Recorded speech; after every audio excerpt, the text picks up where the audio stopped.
This complex genius, this visionary thinker, will we ever get this close again? Uniting the forces. Hi again. Yes, I got you. Brilliant. Hello! We did it! We did it! We made it! You know, there were a lot of obstacles, and thank you so much. Seriously, I mean, No problem. This has been really accommodating from you. Thank you. I appreciate it. How are you? I'm fine, thank you very much. Yeah, a bit nervous because I have to. So this recluse has to leave his cave. I know. It's amazing. So it makes you nervous. Yeah. Weird. It's just if I know that I can't sleep, you know, I'm just lie there and should I take a sleeping pill? And it's like, oh, I have to drive like 5 hours and meet people and yeah. Now driving for 5 hours would make me nervous, but No, the driving is okay. Yeah. I already got my iPod here. Okay. And I filled it up with lots of cool stuff, so I'm gonna listen to cool shit. So it's just I don't know, being Actually, there and then. That could be one of my questions. You know, what does Arjen Lucassen listen to? You know, what do you have in your iPod? It's an interesting question. I'm intrigued. Yeah, well, actually, I put on. I'm an old bastard. You know me. My formative years are the '70s, so. So you're listening to. I put Jesus Christ Superstar in there. It's like you don't have the patience to listen to it at home, you know. But when you're in the car for all that time, you know, it's very cool to put it on and follow the whole story. And so I put Jesus Christ Superstar and War of the Worlds. So there you go. And would you suggest people to listen to the theory of everything when they're driving, because they can give their whole attention to the album? I think it's cool. I think I prefer listening in the car. That's really my favorite time to listen because you can really concentrate, you know. And yeah. I think well, the only problem with my music is you would have to follow the lyrics, so you can't see the lyrics, and that would be the problem. But exactly. Well, this is the only reason why I didn't do a track by track review. I mean, people really have to sit through it with the booklets, read the lyrics, liner notes and everything, and then listen to the music, and then do it again. Maybe exactly. Yeah. It's the whole package indeed. Exactly. But maybe after you've read it a couple of times, then you can listen to it. Exactly. Oh yeah. And so first, let me congratulate you. I mean, how does it feel to have made one of the most amazing albums of the century? Of the century. Oh yeah. I think so. Yeah. I was always afraid because I didn't hear from you in a long time. I was like, this might not be her cup of tea. No. That wasn't. I thought maybe you're more the. No. I am. Well, actually, this is a good question because if it's heavy, I tend to like the music. Mm-hmm. I tend to like it more quickly. And it's more accessible for me, and you know, and if it's not that heavy, then it has to be really. Okay, that's a good one. Do you see what I mean? Yeah. And I'm in love with the album. It's excellent. It's well, probably the first time you heard it, you were probably like, I don't know yet. I gotta hear it a couple of times because that's what I usually hear from people. And I understand it. It's weird when I'm working on it, when I'm writing it, when I'm recording it. I don't feel that at all. Mm-hmm. You know, for me, it's so logical. You know, for me, it's so really, I start writing and then this seeks into that and that part becomes that part and that part feels really normal after that part. And then I play it to people and they're like, oh God, what's happening? And it's like, but I don't feel that, you know, for me, it's not a complex album, but once I play it to people are like, whoa, it's a lot of information. So. Well, you know what? I am in a position where I think I can't decide anymore whether it's hard to access your music or. Well, when I was writing my review, I seriously put this down. I said, you know, everyone should check this out, and it's so accessible, and you will like it right away. And I was like, hey, oh. Yeah. Maybe not. because I'm so used to your sound, and you know, maybe it's easier for me to appreciate it. Yeah, exactly.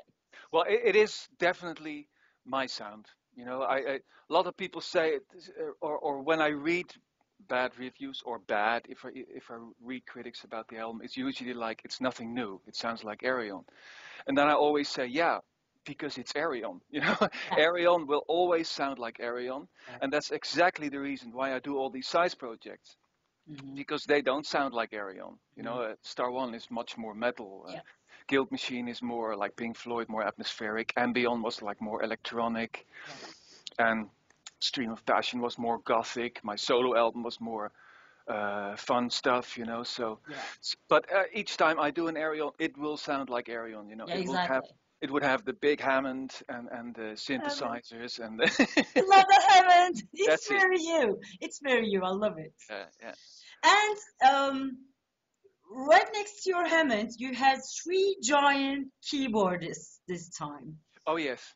So first, how did the idea come about? You know, Rick Wakeman, Jordan Rudess, and well, I've wanted to work with Keith Emerson and Rick Wakeman for always. You know, they are since I was a little kid. Like when do I know Keith Emerson, Rick Wakeman? Yeah, I must have been 9 or 10. You know, it was 1970, and they've always been my heroes. You know, the sound of Keith Emerson, you know, this huge sound that he has in his big modular, and his Hammond sound as well, and then of course Rick Wakeman, and his solo albums, Six Wives of Henry VIII and Journey to the Center of the Earth.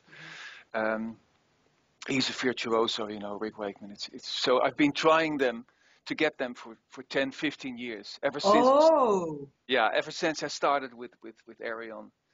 I've been trying to get them. But how do you get through to these people, you know, when you're nobody?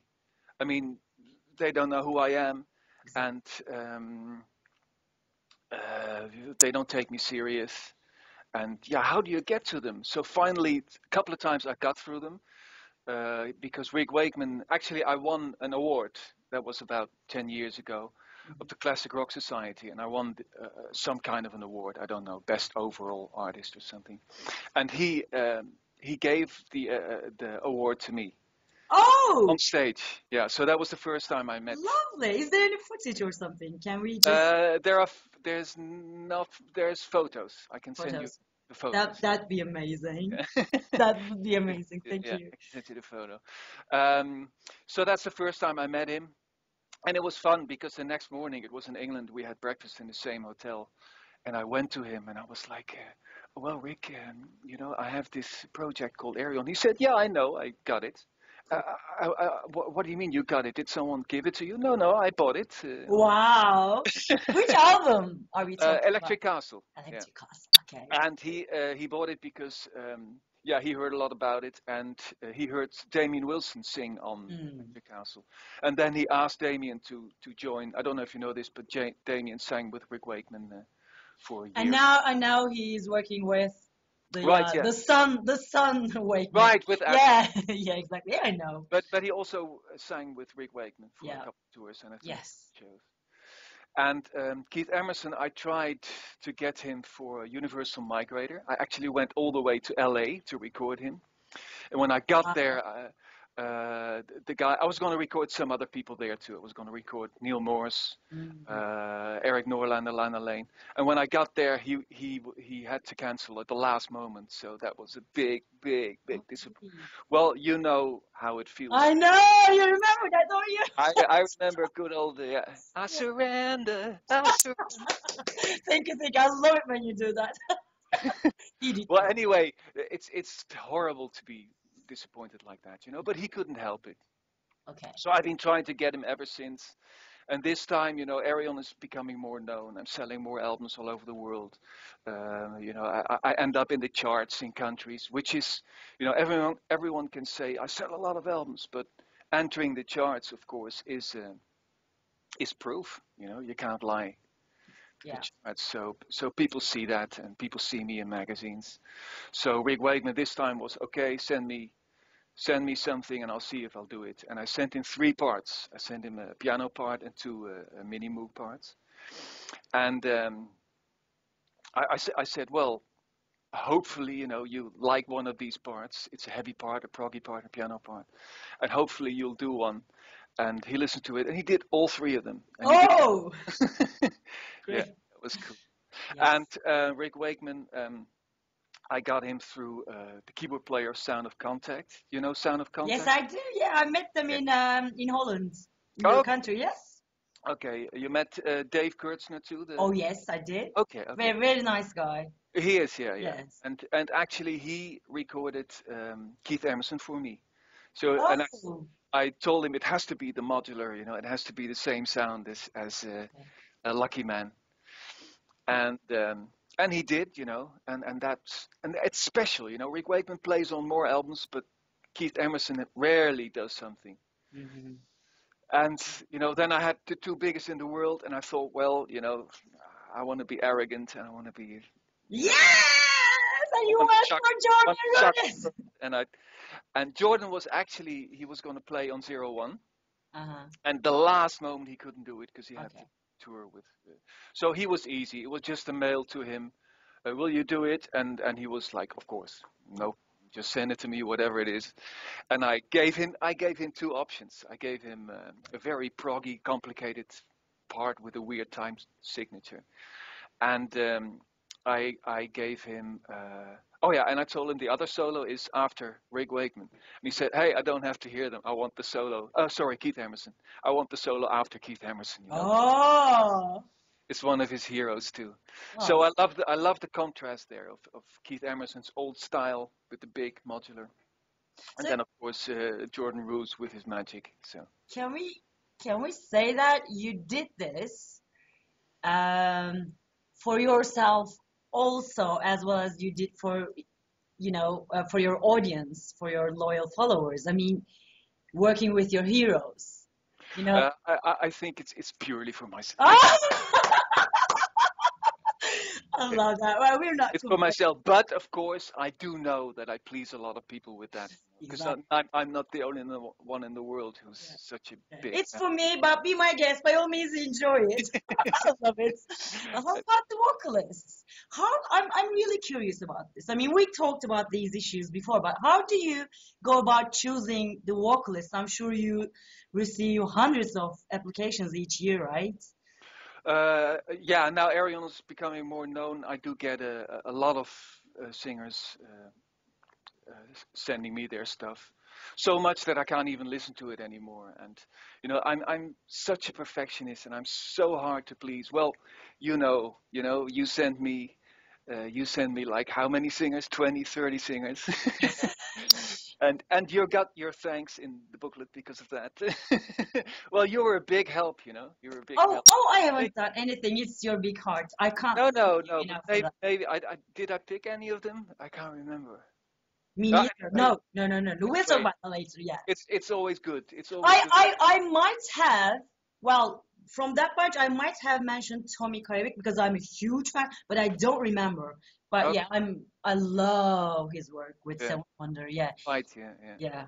Sorry. So I completely lost the plot. We were talking about how you choose your vocalists. Okay.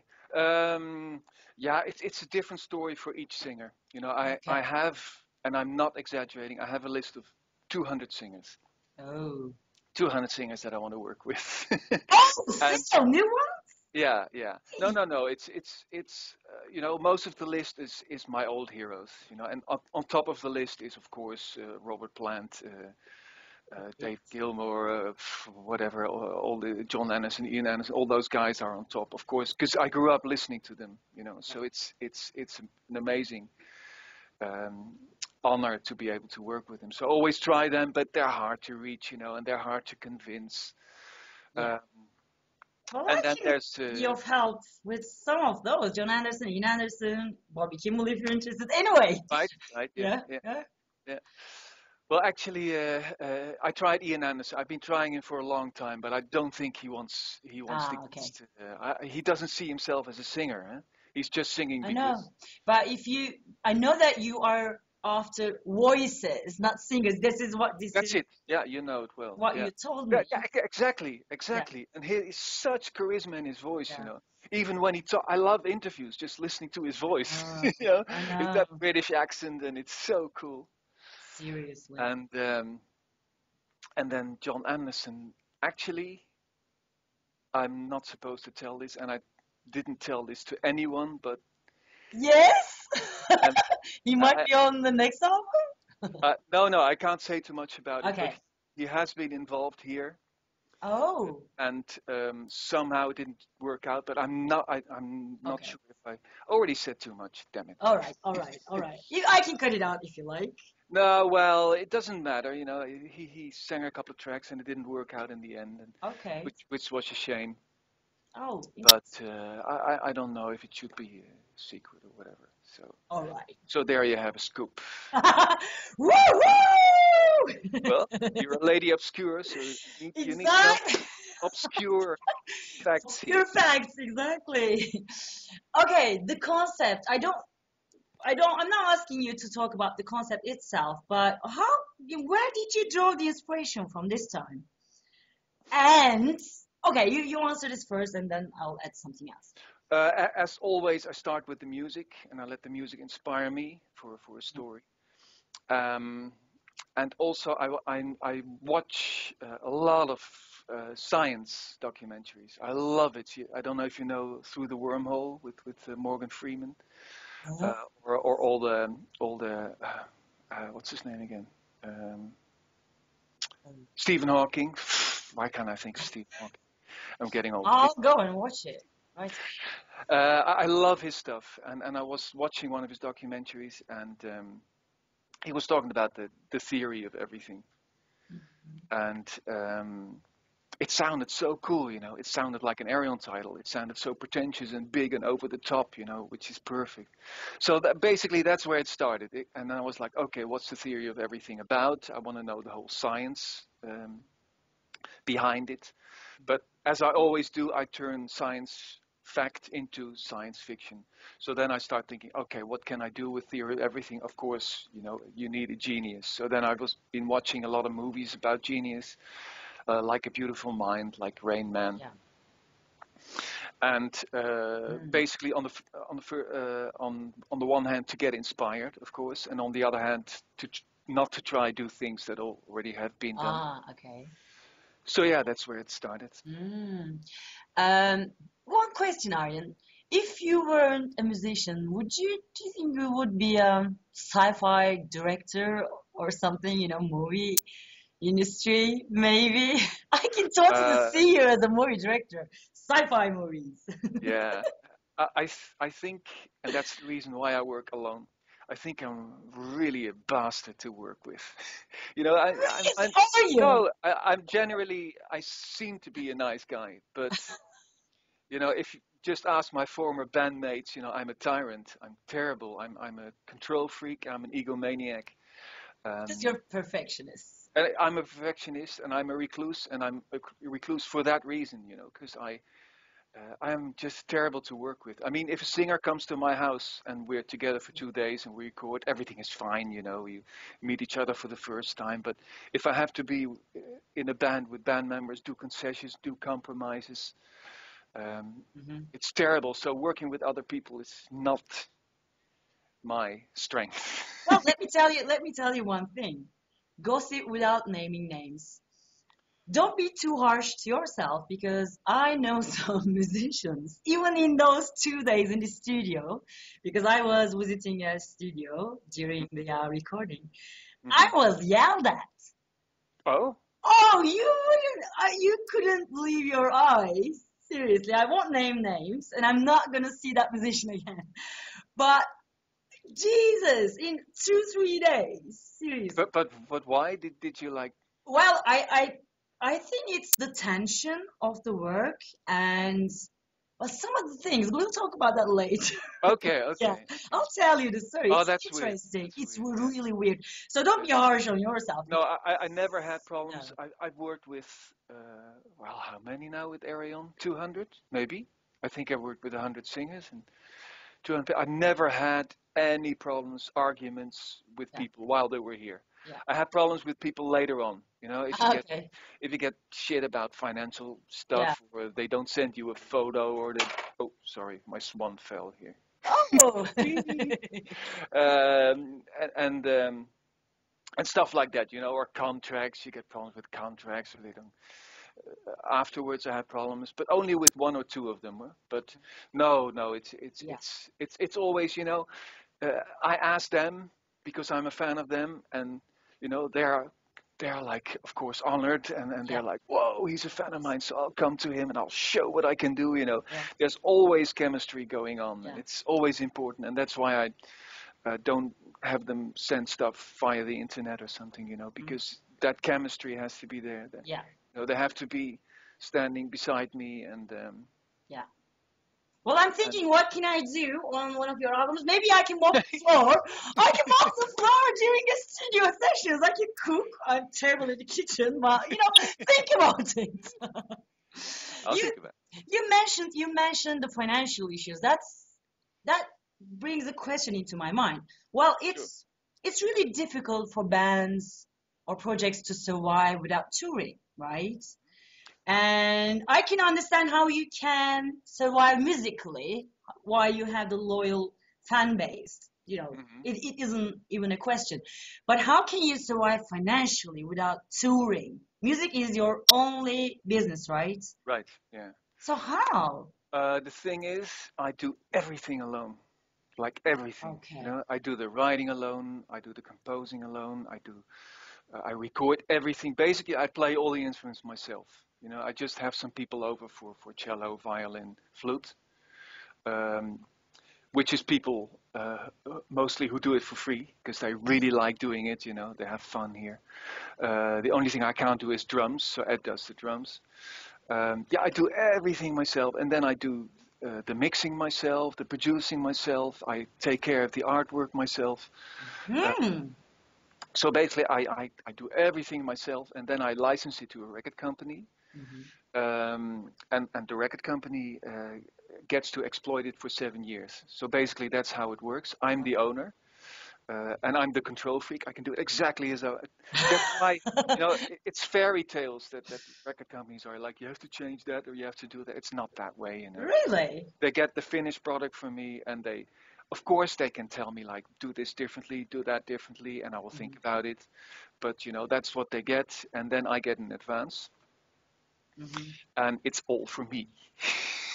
Awesome! I don't have to share with anyone. You know? And all the singers who come here, of course, unknown singers, I don't have to pay because it's good for them. They can pay. I'm sure there are a lot of people who are willing to pay to be it's on an true, Arjen but album. that would be mean. That would be mean. Yeah. Well, it's industry. I don't think it's mean. You know, a lot of bands are paying to support a big headlining band, you know, because they get a lot of attention. So it's not mean. They're getting a lot of people's attention in one album. It's true. They can't come to that point in years, you know. Yeah, so it's not mean, you know. It's true. No, when if you sing, I'll pay you a fortune. Now, when I was in Vengeance back in the 80s, we were offered a support tour of Ozzy, and it would have cost us 80,000 euros, you know, just to do 5 or 6 shows. So it's the dynamics of the music industry. It's not me. It's the way, But you know, the way I think about it, also with singers or with guest musicians, if they're professional guest musicians, then it's their business, you know, and they're supposed to be paid for their business. Yeah. Exactly. And if it's amateurs, you know, they love doing it. It's good for the name. So it's the same with me. If people ask me to guest on their stuff, I'm a professional musician, you know. So yeah, I'm gonna have. You know, your name. You put a lot of credit on someone's name. You know, working with Arjen Lucassen. It's an etiquette a lot of musicians want to have now. You know. And it's give and take. Sometimes it's money. Sometimes it's credibility. Sometimes it's, you know, advertisement, and you're a big advertisement for everyone, you know, even for me, you know. A lot of new people will check me out because of this interview. I should be paying you. This is what I'm talking about. So, but I know what you're saying. A lot of people will think it's me. Here's my credit card number. Okay, I don't mind. Oh, awesome. Arjen, tell me about this Mike Mills. Jesus. Yeah. Wow. I'm blown away. Yeah. Actually, I read a lot of magazines. Yeah, I'm not going to go into detail where I read them, but at a certain place, a couple of times a day, I read a magazine. That's the only time I have the patience to read something. Anyway, and I read a lot of reviews in there. Actually, I can show you the lists, and then I make lists like this. Oh, okay. And it's like many lists. I write down all the bands, that year. Okay. Wow. That could be interesting. Wow. And then I go behind the computer and I get this list, and then I go to YouTube, and I check out all these bands, because I'm always not just looking for musicians, but also looking for music to enjoy. Pleasure, exactly. As a fan, as a musician. And one of those bands they mentioned was Toe Hider. Yeah. And they were supposed to sound like Queen, like old Queen. And I'm a huge fan. I mean, Queen 2 for me is the rock Bible, Seriously. So I went to YouTube, listened to it, and it did sound like Queen, and it was so strong, and the singer was so amazing, and I was like, oh, this is so good. And then next to that list, you get all the suggestions in YouTube suggestions. Yeah. And there was this guy playing Thick as a Brick on an upside down, not ukulele, bouzouki, Irish bouzouki. And he was doing like, I really don't mind if you sit this one out, the Thick as a Brick thing. And it was amazing. And I put a comment there, great. And he answered like, oh, I'm a big fan.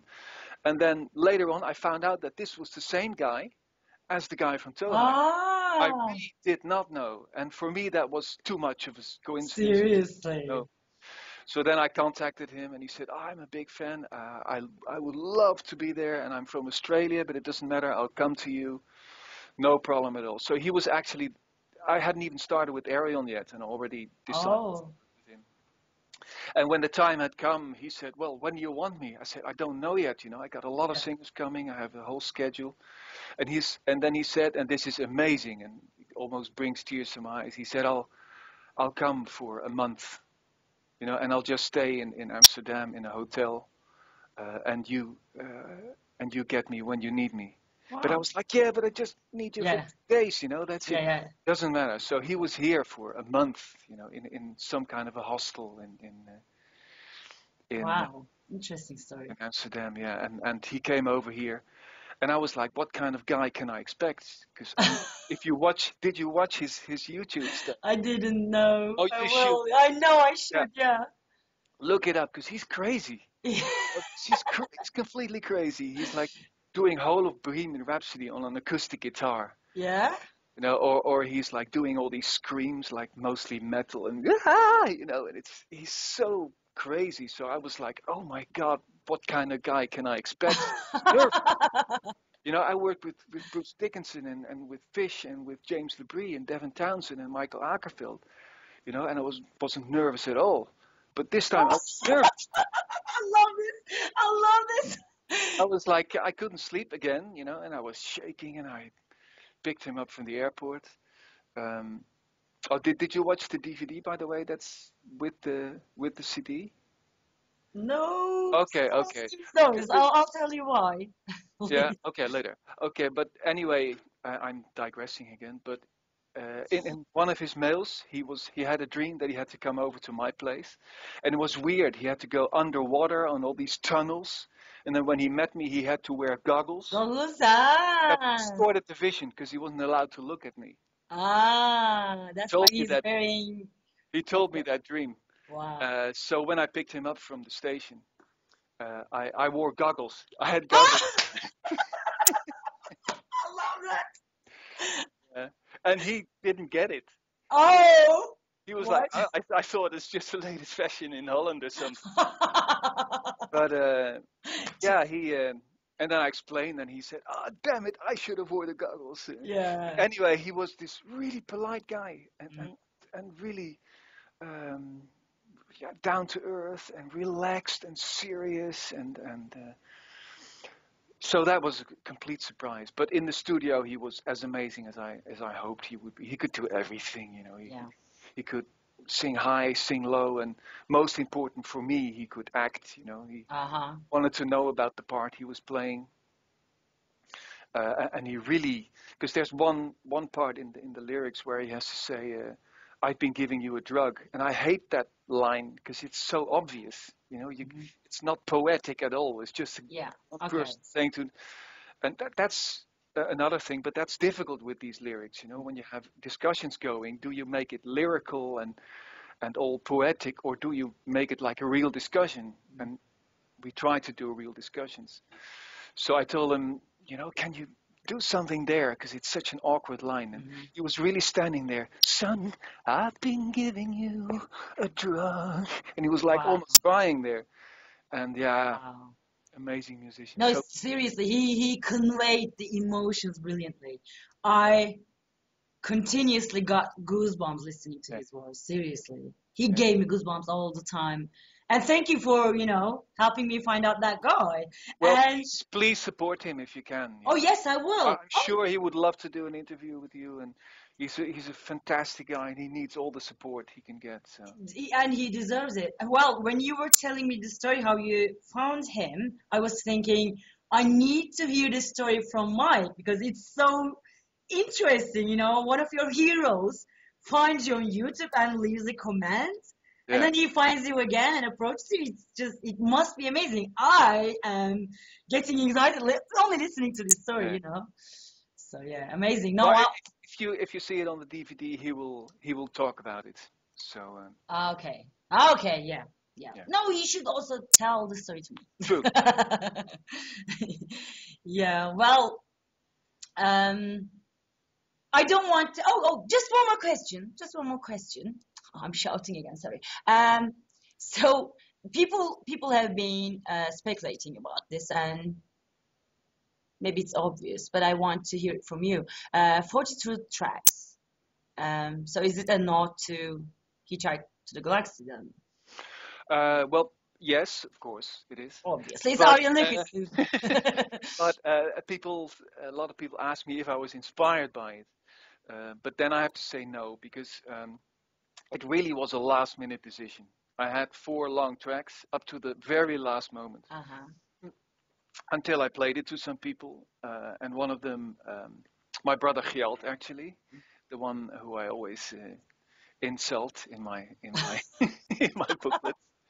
He said, you know, it's like 4 long tracks of more than 20 minutes. It's a lot of information, and people are gonna, you know, be afraid of that when they see that. It's like, oh my God, I have to listen to 4 tracks. So he actually suggested maybe you can subdivide those 4 tracks into parts. Oh. So then I started subdividing them, and I came to 30 something, 39, and it was close to 42, you know, and I was like, God damn it, you know, the album is called Theory of Everything, you know, and wouldn't it be cool to have 42 parts? And then I just kept on subdividing them into 42 parts. Cool.